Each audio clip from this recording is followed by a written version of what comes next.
ആരും ഉറങ്ങിയില്ലേ? തന്നെയും കാത്തിരിക്കുകയായിരുന്നു. എന്റെ ദൈവമേ, ഇത് കേട്ടോ, എന്നെയും കാത്ത് ഉറങ്ങാതിരിക്കാൻ ഈ ഭൂമിയിൽ ആളുണ്ടായിരിക്കുന്നു. കുടിച്ചിട്ടുണ്ടോ? ഇല്ല, കുളിച്ചിട്ടുണ്ട്. ഇന്ന് എങ്ങനെ ഉണ്ടായിരുന്നു ബിസിനസ്? കലക്കി കളഞ്ഞില്ലേ, ഒരു കോഴിയെ വിറ്റ്. പക്ഷെ മേജർ സാഹൻ നമ്മുടെ ആ കൂരിമെമ്പിൽ ഒരു പെണ്ണില്ലേ ലക്ഷ്മി, അവൾ എന്നെ വഹിച്ചോളൂ. അല്ല, രണ്ടിലൊന്നും അറിയാതെ ശിവൻ പിന്മാറിയല്ല, അത് പറയാൻ കാര്യം ചില പുതിയ ബിസിനസ് ട്രിക്സ് ഒക്കെ ഞാൻ കണ്ടുവച്ചിട്ടുണ്ട്. ശരി, നമുക്ക് കാലത്ത് സംസാരിക്കാം. ശിവൻ പോയി കിടന്ന് ഉറങ്ങാം. ശുഭരാത്രി, ഗുഡ് നൈറ്റ്.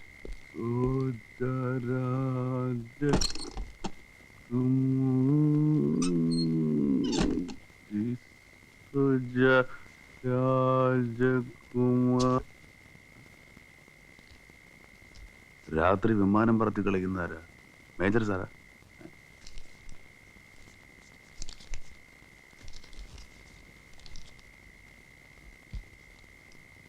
സ്വന്തം പരാജയം മറച്ചു വയ്ക്കാൻ അടിച്ചു പൂസായി വന്ന ഡയലോഗ് കാച്ചുന്നത് വലിയ ഗ്രേറ്റ്നെസ് ഒന്നുമല്ല. That is real അലവലായത്തരം.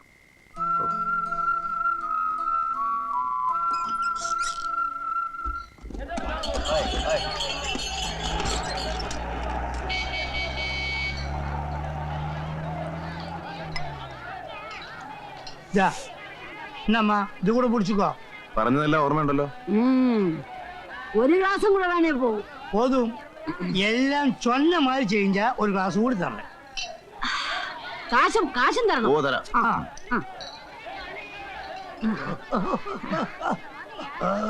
കള്ള ചളവാക്കോ? എന്ത് തന്നെയാലും വരെ മോന്റെ മോളല്ലേ. ஏய் ஒரு ஸ்மால் கிடைச்சா இந்த கிழவி சொந்தம் பந்தம் ஒன்றும் பார்க்காது. நீங்க பாருங்க. നിർത്ത. എന്താ മുത്തിയമ്മേ, ഇന്ന് കാലത്തന്നെ പൂശിയിട്ടുണ്ടല്ലോ. ഞാൻ പൂശുവോ വരട്ടുവോ ഒക്കെ ചെയ്യും. നീ ഇത് കണ്ടോടി? ദീനം വന്ന് ചത്ത കോഴിയാണോടി വീട്ടിൽ കാശുണ്ടാക്കുന്നത്? ഞാൻ പറ്റതോ? നിങ്ങൾക്ക് വല്ല അസുഖമുണ്ടോ? അസുഖം നിന്റെ തന്തയ്ക്കാ. ഇത് പാത്തിയാ, ദീനം വന്ന് ചത്ത കോഴി ആരും വാങ്ങിക്കൊണ്ട് പോകരുത്, രോഗം പിടിക്കും. മുത്തിയമ്മേ, വെറുതെ അനാവശ്യം പറഞ്ഞുണ്ടാക്കില്ല കേട്ടോ. இந்தாமா கோழி இப்படி பணத்தடே முதல்ல பணத்தை கொடுமா. இல்லங்க, இந்த போய் சொல்லுது. അല്ലല്ല, ഞാൻ പറഞ്ഞത് നേരാ. നിങ്ങൾ ആരും വാങ്ങിക്കൊണ്ട് പോകല്ലേ, രോഗം പിടിക്കും. ஐயோ முத்தியம்மே, എന്താ ഇത്? இந்தாமா பணத்தை எடுத்து கொடுமா. கோழி எடுத்து கொடு. இல்லங்க. விடு பணத்தை எடுத்து கொடு. കോഴി വാങ്ങ വാങ്ങ, നല്ല കോഴി, നല്ല ഇറച്ചി കോഴി. கோழி என்ன விலை? വിലയെല്ലാം കമ്മിതാ, കിലോ 30 രൂപ. 30 ரூபாயா? அந்த அம்மா 35 ரூபா சொல்லுது. அதெல்லாம் ஏமாத்தி பத்திக்கிறாங்க. நான் அப்படிப்பட்ட ஆள் இல்ல. எனக்கு 2 கோழி வாங்க கொடுக்கறேன். இருங்க இருங்க இருங்க இருங்க. கொடுங்க. ஒரு கிலோ போடுங்க. என்ன கொஞ்சம் அனுப்பிச்சிருப்பா. சீக்கிரம் சார். நல்ல கோழியை பார்த்து போடுப்பா. பாருங்கம்மா, இதெல்லாம் இந்த ஊர் கோழியே இல்ல, வெளியூர்ல இருந்து கொண்டு வந்திருக்காங்க. நமக்கு போடுங்க சார். വൈകുന്നേരം ഈ പ്രദേശത്തൊന്നും കണ്ടതില്ല. ഞാൻ എന്റെ പിള്ളേരുടെ കൂടെ തെണ്ടാൻ പോയി. ഇന്ന് കച്ചവടം തകർത്ത് കളഞ്ഞല്ലോ. ഒരു വാശി ഉണ്ടായിരുന്നു. ആരെങ്കിലും ക്രിട്ടിസൈസ് ചെയ്യാനുണ്ടാവുമ്പോഴാണല്ലോ ഒരു ഇത് കയറുന്നേ. അപ്പോ രണ്ടിലും നിറഞ്ഞിട്ടേ മാറൂന്ന് കരുതിയല്ലേ? എന്തായി, അമ്മയ്ക്ക് എഴുതിയോ അതോ? എഴുതി. ശിവൻ പറഞ്ഞുകൊണ്ട് മാത്രം. അച്ഛനും അമ്മയായിട്ടൊക്കെ വഴക്കിടാം, പിണങ്ങാം, പക്ഷേ മനസ്സുകൊണ്ട് ഉപേക്ഷിക്കരുത്. ആ നഷ്ടം എന്താണെന്ന് അറിഞ്ഞവനാ ഞാൻ. Hope for the best. എല്ലാ ദിവസവും കലങ്ങി തെളിയും. അതെ, ഇപ്പൊ എനിക്കെന്തോ വിശ്വാസം തോന്നുന്നു. കച്ചവടം പൊടി പൊടിക്കുന്നുണ്ടല്ലോ. പിന്നെ വിതയ്ക്കുന്നത് കൊയ്യൊന്നല്ലേ രായപ്പാ? ഞാൻ ഇന്ന് ആശാനെ വീട്ടിലേക്ക് വിളിക്കാൻ വന്നതാ. അത്താഴം ഇന്ന് അവിടെ. പിന്നെ ഞാൻ നല്ല സ്വയംഭം സാധനം സംഘടിപ്പിച്ച് വെച്ചിട്ടുണ്ട്. എന്താ പോയിക്കളയാ? എടി മോളെ ലക്ഷ്മി, ഒരു 2 രൂപ താടി. ഒന്ന് പോ മുത്തിയമ്മേ. നീ ഗുണം പിടിക്കത്തില്ലടി, നാശമേ.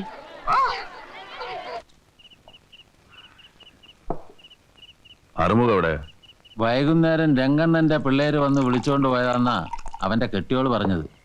ചാരായം എടുക്കാൻ പോയതായിരിക്കും. അപകടമല്ലേ ബിസിനസ്? പോലീസ് പിടിച്ചാലോ?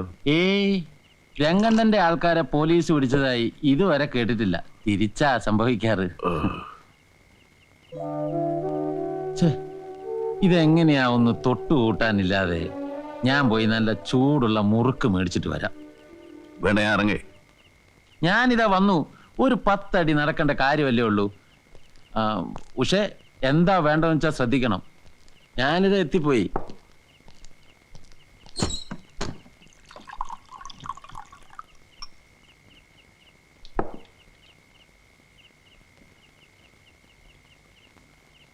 ലൈറ്റ് അണിക്കട്ടെ? ലൈറ്റ് രായപ്പാ വരില്ല സർ. മാറ്.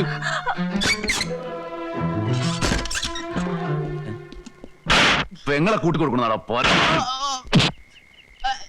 അരുത്. രാത്രി നേരത്ത് ഈ വീട് തേടി വരുന്നവർക്കെല്ലാം ഒരൊറ്റ ഉദ്ദേശമേ ഉണ്ടായിരുന്നുള്ളൂ. നിങ്ങളും ആ കൂട്ടത്തിൽപ്പെട്ടതാണെന്ന് കരുതിപ്പോയി. ക്ഷമിക്കണം. എന്തിനിങ്ങനെ മാനം പറ്റി ജീവിക്കുന്നു? അതിനുള്ള മറുപടി ജീവിക്കാൻ വേണ്ടിയാണെന്ന് പറയരുത്. സകല ദേവടിശകൾക്കുള്ള ആ ന്യായം ഇവളുടെ ചേട്ടനാണെന്ന് പറഞ്ഞാൽ നീ പറഞ്ഞാൽ ഇല്ല സർ. ന്യായീകരിക്കാൻ എന്റെ കയ്യിൽ ഒന്നുമില്ല. പിന്നെ കുറ്റപ്പെടുത്താൻ ദൈവത്തെ അല്ലാതെ ആരെയും ഞാൻ കാണുന്നുമില്ല. പോവാണോ? അതിനു മുൻപ് എനിക്ക് പറയാനുള്ളൂ ഒന്ന് കേട്ടിട്ട്. വേണ്ട, അദ്ദേഹം പൊയ്ക്കോട്ടെ. ഇല്ല മോനെ, പറഞ്ഞാലേ എന്റെ നെഞ്ചിലെ ഭാരം ഇറങ്ങും. ഈ ഒരു പെങ്ങളെ സ്വന്തം എന്ന് പറയാൻ എനിക്കുള്ളൂ സാർ. അവക്ക് ഞാനും. ഇവളെ ഒരുത്തൻ്റെ കൂടെ പറഞ്ഞയക്കാൻ ഉള്ളതെല്ലാം അരിച്ചു കൂട്ടി ഞാൻ ഒരുങ്ങിയിരുന്നു. കണ്ണൻ സ്വന്തവും ബന്ധവും എന്ന് പറയാൻ ആരുമില്ലാത്തവൻ. തഞ്ചാവൂരിൽ നിന്ന് ഇവിടെ എത്തിയിട്ട് രംഗണ്ണന്റെ ഡ്രൈവറായി ജോലി നോക്കുകയായിരുന്നു. ഉഷയ്ക്ക് അവനെ ഇഷ്ടമായി. അവൻ അവളെ നോക്കാൻ പ്രാപ്തിയുണ്ടോയെന്ന് ഞാൻ നോക്കിയുള്ളൂ. ഭാഷയും ജാതിയും ഒന്നും ഞാൻ കാര്യമാക്കിയില്ല.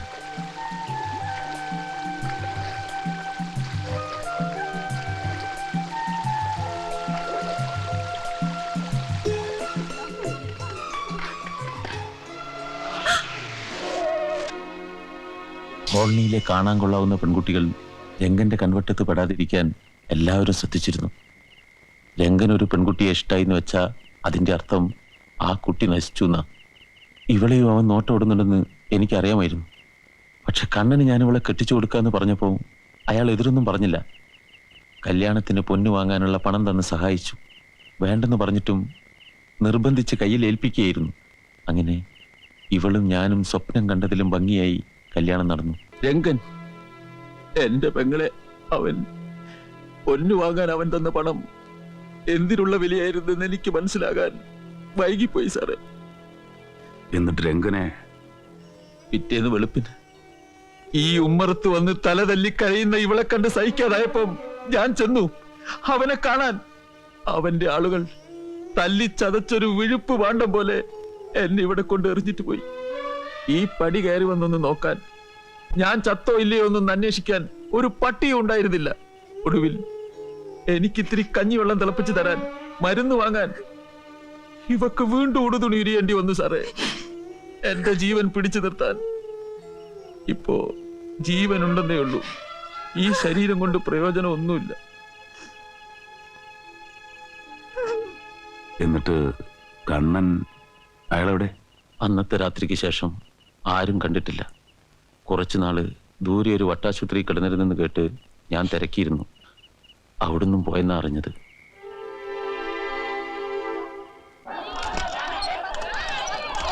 കടം തരാൻ പറ്റൂല എന്ന് പറഞ്ഞ് വിഷമം ഉണ്ടാവൂലേ? പക്ഷെ എന്ത് ചെയ്യാനാ? നീയൊന്ന് മനസ്സ് വെക്കാഞ്ഞിട്ടല്ലേ? എന്താ വൈകുന്നേരം വരട്ടെ? വേണ്ട. അതെന്താടി വെച്ച ഇന്ത്യ ഗവൺമെന്റ് അടിക്കുന്ന നോട്ട് തന്നെയല്ലേ ഞാനും തരുന്നത്? ആ പൂക്കാരി തലടയിൽ നിന്ന് പിടിച്ചു പറിക്കുന്ന പോലെ വാങ്ങിച്ചതാ. ഇനി ഏതായാലും ഇയാളുടെ കടയിൽ നിന്ന് വാങ്ങിക്കണ്ട. നീ സാധനങ്ങൾ വാങ്ങിക്കുമ്പോഴേക്കും എന്റെ കച്ചവടം തീരും. നമുക്ക് ഒരുമിച്ച് പോവാം. ആവശ്യമില്ലാതെ മറ്റുള്ളവരുടെ കാര്യങ്ങൾ തലയിടുക എന്ന് പറഞ്ഞാൽ അതിൻ്റെ ഒരു സ്വഭാവമായിപ്പോയി. മരിച്ചുപോയൊരു പങ്കലുണ്ടായിരുന്നു, അതിന്റെ ഓർമ്മ വരുന്നുണ്ടൊക്കെ പറഞ്ഞു പോവുക. ഇനിയെങ്കിലും നെറിയോടെ ജീവിക്കാൻ നോക്ക്.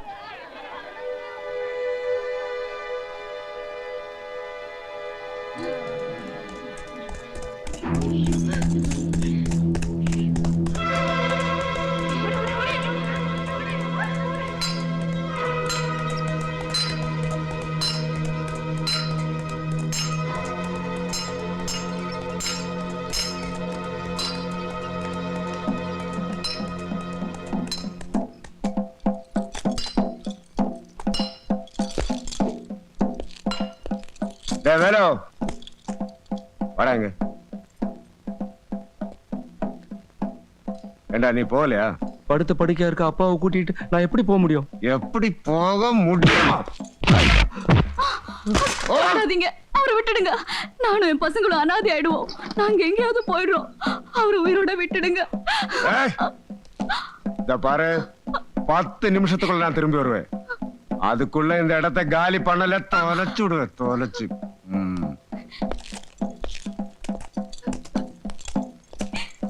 எந்தடா நாய்க்கள கேடு போண்டா.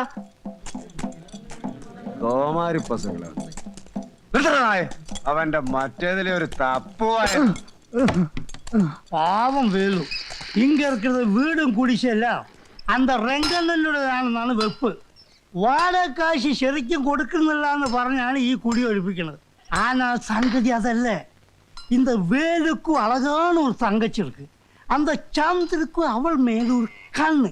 இது தெரிஞ்சுக்கிட்ட வேலு என்ன பண்ணிட்டேன்னு தெரியுமா? மேட்டுப்பாளையத்துல அக்கா வீட்டுல கொண்டு போய் விட்டாச்சு. அதுதான் இந்த முண்டத்துக்கு காலம்.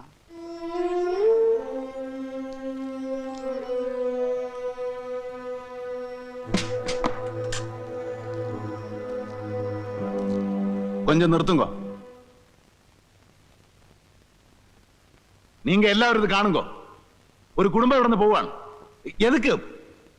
അതിന്റെ കാരണം നിങ്ങൾക്ക് ശരിക്കും തെരിയും. ഒരു ഗുണ്ട വന്നവരെ വിരട്ടി ഓടിക്കുന്നു.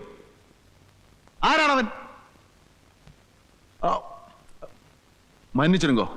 എനിക്ക് നിങ്ങളുടെ ഭാഷയിൽ பேச தெரியல. பரவாயில்ல, நீங்க மலையாளத்துல சொல்லுங்க, எங்களுக்கு புரியும். மனசு புரியும் போது ഭാഷ എതുക്ക് തമ്പി, சொல்லுங்க. വേലുവിന്റെ കുടുംബം ഇവിടെ നിന്ന് പോകുന്നില്ല. അത് നിങ്ങൾ തീരുമാനിക്കുന്നു. അല്ലെങ്കിൽ ഇന്ന് വേലുവിനുണ്ടായ ഗതി നാളെ നിങ്ങൾക്കുണ്ടാവും. നിങ്ങളുടെ വീട്ടുതണ്ടകൾ ഗുണ്ടകൾക്ക് നിരയാൻ വിട്ടുകൊടുക്കുന്നില്ല. നിങ്ങളുടെ പെൺമക്കളുടെ മാനം അവർക്ക് ചവിട്ടി അരയ്ക്കാനുള്ളതല്ല. നിങ്ങളുടെ ആൺകുട്ടികളുടെ ദേഹം അവർക്ക് തല്ലിച്ചതയ്ക്കാനുള്ളതല്ല. ഒരായുസ് മുഴുവൻ ജീവിക്കാൻ വേണ്ടി പൊരുതുന്ന നിങ്ങളുടെ കൈകൾക്ക് അതിനുള്ള ശക്തിയുണ്ട്. ആത്മാഭിമാനവും സ്വാതന്ത്ര്യവും നിങ്ങൾ ആർക്കും പടയം വെച്ചിട്ടില്ല. നിങ്ങൾ അങ്ങനെ ജീവിക്കണമെന്ന് നിങ്ങൾ തീരുമാനിക്കും. ചട്ടമ്പികൾക്കും കൂലിത്തല്ലുകാർക്കും അതിൽ കാര്യമില്ലെന്ന് നിങ്ങൾ അവരെ ബോധ്യപ്പെടുത്താൻ പോവുക.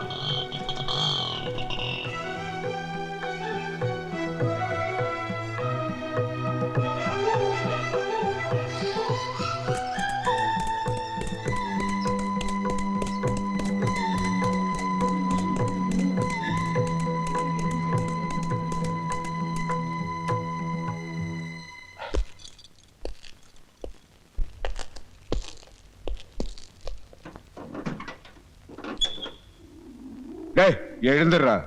நான் என்ன சொல்லிட்டு போனேன்?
നിർത്തണം. നിർത്താൻ. അവനെ കൊല്ലരുത്.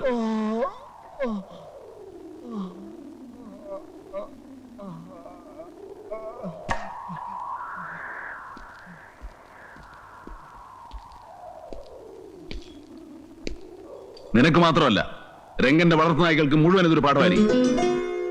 ഇതിന് പകരം ചോദിക്കാൻ വരുന്ന കഴിവറ മക്കള് എന്റെ കൈന്റെ ചൂടായിരിക്കും അറിയുക. മനസ്സിലായോ?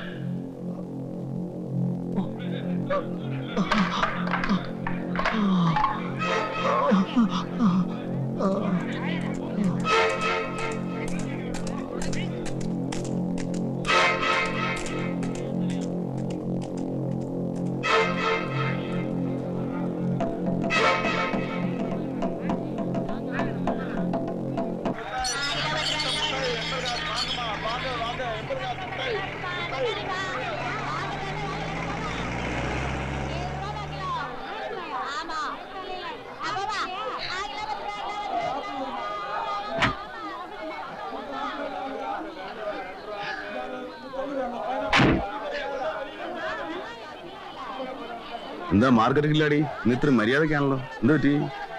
ഒന്നുമില്ല. കാന്താരി, ഏതിലും രണ്ടിലും നടന്നിട്ട് മറന്നവനാ ഞാൻ. എന്റെ കൊനിഷ്ഠ ബുദ്ധി കണ്ടല്ലോ. കണ്ടു. ആ, പക്ഷെ ഇന്ന് നിന്റെ കോഴിയെ മുഴുവൻ വിട്ടിട്ടേ ഞാൻ കച്ചവടത്തിനുള്ളൂ. പിന്നെ പാവാടത്തും വെളി കുത്തി ആമ്പിള്ളേരെ മയക്കാൻ നിൽക്കണ്ട. പൂതി കയറി ഏതെങ്കിലും ഒരുത്തനങ്ങ് വരും വാതിലും പൊളിച്ച്. ചിരിക്കുമെണ്ണേ, നിന്റെ ആ ചൊടിയും ചുണയും കളയല്ലേ. അതുപോലെ നിന്നോടുള്ള ഇഷ്ടം പോവും. തള്ളി തള്ളി പോമ്മ.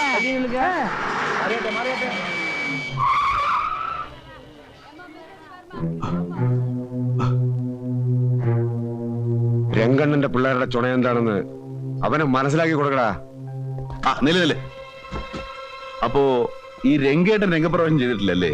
അല്ല, കുറെ കാലമായി പുള്ളിയെ കുറിച്ച് കേൾക്കുന്നു. ഒന്ന് കാണാനുള്ള ആഗ്രഹം കൊണ്ട് ചോദിച്ചതാ. അങ്ങനെ ഇവിടെ അങ്ങ് ഇല്ലേ?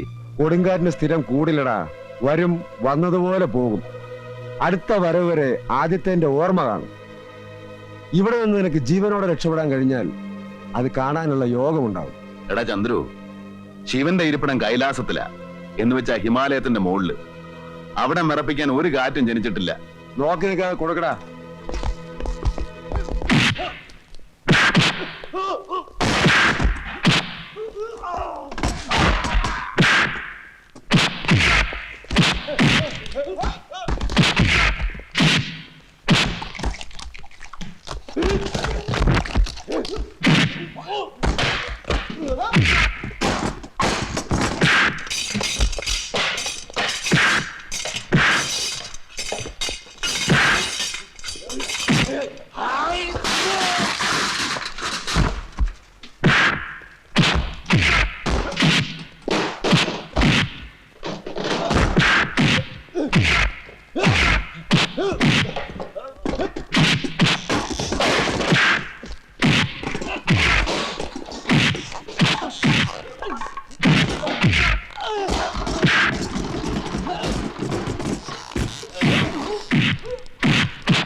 ഈ സർക്കിളിൽ ചാർജ് എടുക്കുമ്പോഴേ കൊളീഗ്സ് എല്ലാം വാൺ ചെയ്തിരുന്നു. രംഗൻ എന്ന് എല്ലാരും വിളിക്കുക. അവനെ മാത്രം തൊട്ടുകളി വേണ്ടാന്ന്. അവൻ ഊട്ടിയിലെ മൊത്തം പോലീസ് ഫോഴ്സിനേക്കാൾ സ്ട്രോങ്ങാ. സർക്കാരിൽ നിന്ന് കിട്ടുന്നതിന്റെ 4 ഇരട്ടി അവന്റെ കയ്യിൽ നിന്ന് വാങ്ങുന്ന നാറുകളും ഇതിനകത്തുണ്ട്. എനിക്കൊരു അപേക്ഷയുണ്ട് സർ. ആ കോളനിയിലെ പാവം മനുഷ്യരെ അവന്റെ ഗുണ്ടകൾ ഉപദ്രവിക്കരുത്. ഊതിയാൽ അണഞ്ഞു പോകുന്ന മൺവിളക്കുകൾ പോലെയാണ് അവരുടെ ജീവിതം. ഞാൻ കാരണം കുറച്ചു നാളത്തേക്ക് ഞാൻ അവിടെ കോൺസ്റ്റബിൾസിനെ ഡ്യൂട്ടിക്കിടാം. പക്ഷേ തന്റെ കാര്യം, താനാണ് അവരുടെ ലക്ഷ്യം. അതെന്നെ മാത്രം ബാധിക്കുന്ന കാര്യമാണ് സർ. കണ്ണിന് മുന്നിലൂടെ വരുന്ന എന്തും ഞാൻ നേരിടും. പിന്നിലൂടെ വന്ന കീഴ്പ്പെടുകയല്ലേ നിവൃത്തിയുള്ളൂ. വരട്ടെ സർ.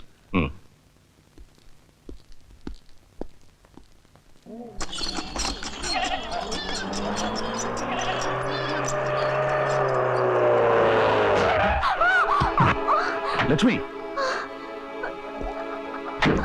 എന്തെങ്കിലും പറ്റിയോ? ഇല്ല, ഒന്നുമില്ല. ഞാൻ കണ്ടില്ലായിരുന്നു. ഓടി റോഡിലേക്ക് എന്റെ തെറ്റ. കാലെന്താ? നടക്കാനാവുന്നില്ലല്ലേ? സാരമില്ല, വീട്ടിലെത്തി ഞാൻ തൈലിട്ട് തടയിക്കോളാം. ഇല്ല, ഈ കാലം കൊണ്ട് നടക്കാനാവില്ല. ഞാൻ കൊണ്ടാക്കാം. വാ.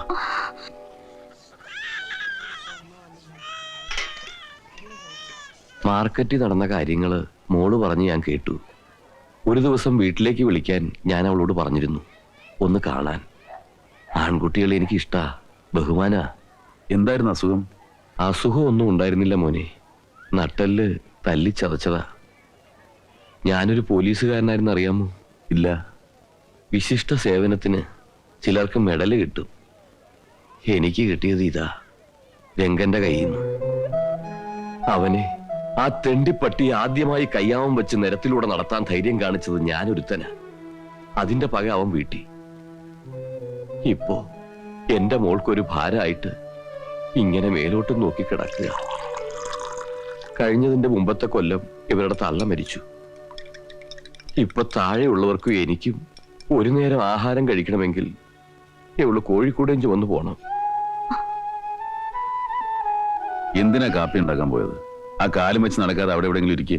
സാരില്ല മോനെ, ഞാൻ അങ്ങനെ വിളിക്കുന്നോണ്ട് വിഷമമൊന്നുമില്ലല്ലോ. അങ്ങനെ വിളിക്കാം, അല്ലെങ്കിൽ അങ്ങനെ വിളിക്കാവൂ. രംഗനോട് ഇടയുന്നത് സൂക്ഷിച്ചു വേണം. അവൻ ചതിയനാ, എന്തിനും മടിക്കാത്ത പിശാചാ. പിന്നി കൂടെ അവൻ ആക്രമിക്കൂ. ആ എന്താടി നീ ഇവിടെ കാലം നീട്ടിയിരിക്കുക? ഇന്നിവിടെ ഒന്നും വെച്ചുണ്ടാക്കുന്നില്ലേ? അവൾക്ക് കാല് വയ്യമ്മേ. എന്താ അവിടെ കാലിന് മുള്ളു കൊണ്ട? ആ സാറെന്താ ഇവിടെ? എന്റെ അമ്മയാ. അറിയാം. ഒരു നുള്ള അരി ഇല്ലല്ലോടി അകത്ത്. ഇത്തിരി കഞ്ഞിവെള്ളം കിട്ടാൻ ഞാൻ വല്ലയിടത്തും പോയി പിച്ച വേണ്ടനാ. ലക്ഷ്മി, എന്താ വരുന്നു? സാറ് പോവാന്നോ? ഒരു 5 രൂപ തന്നിട്ട് പോ സാറേ. കൊടുക്കണ്ട, കള്ളച്ചാരം കുടിക്കാനാ. ആണെങ്കിൽ നിനക്കെന്താടി? നിന്റെ അച്ഛന്റെ സമ്പാദ്യത്തിൽ നല്ലല്ലേ ചോദിച്ചത്? സാറ് താ സാറേ. ഈശ്വരാ.